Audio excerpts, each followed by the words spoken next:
Hey guys, how you guys doing? We got another update here. Not really an update, more like a discussion, right? I've had a few drinks, and in my drinks I found what I thought could be a pretty good discussion when it came to North Korea. So basically, as we've found over the past couple weeks, North Korea seems to be pretty efficient, or at least a little bit further along than we previously thought when it comes to their missile program. We're also getting reports that, hey, why not at it?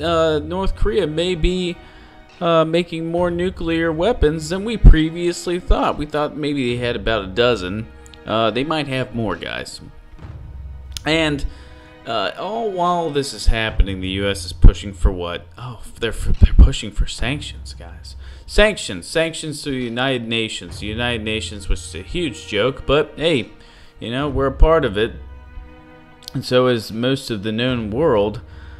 But we're pushing these United Nations resolutions against North Korea, and it doesn't seem like China and Russia are on board. And why would they be?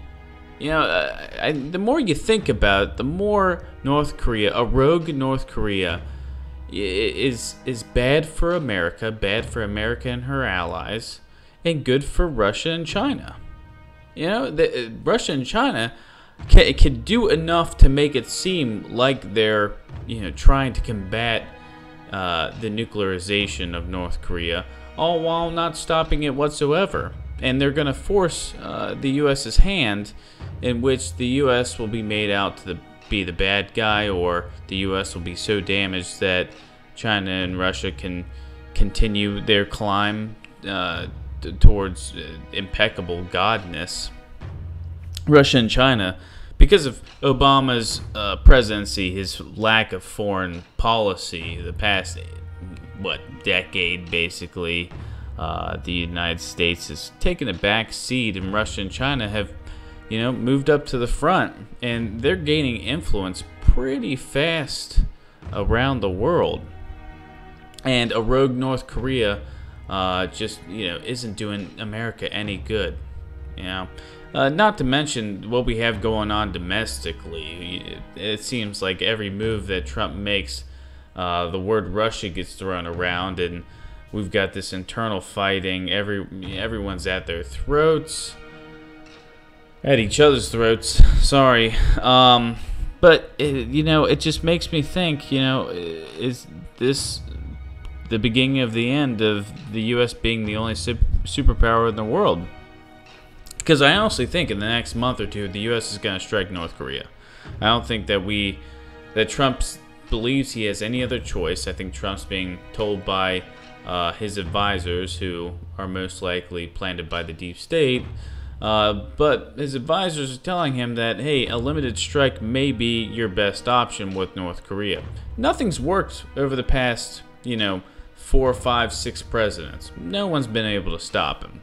Alright, so you might have to actually take military action.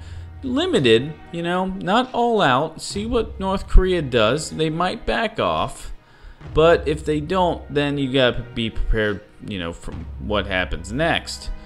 But if the U.S. does do a limited strike, North Korea gets a call from China saying, hey, hit him back with everything you got. We're backing you up. If North Korea does that, the U.S. gets into a bloody war with North Korea.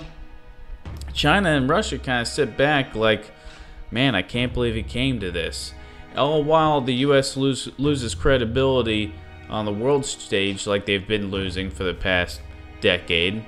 And honestly, it just seems like it probably wins out for China and Russia. They probably, look at their stock and they're like, oh, wow, we're going higher and higher. Geopolitically, we're now superpowers along with America. If not, we're surpassing them.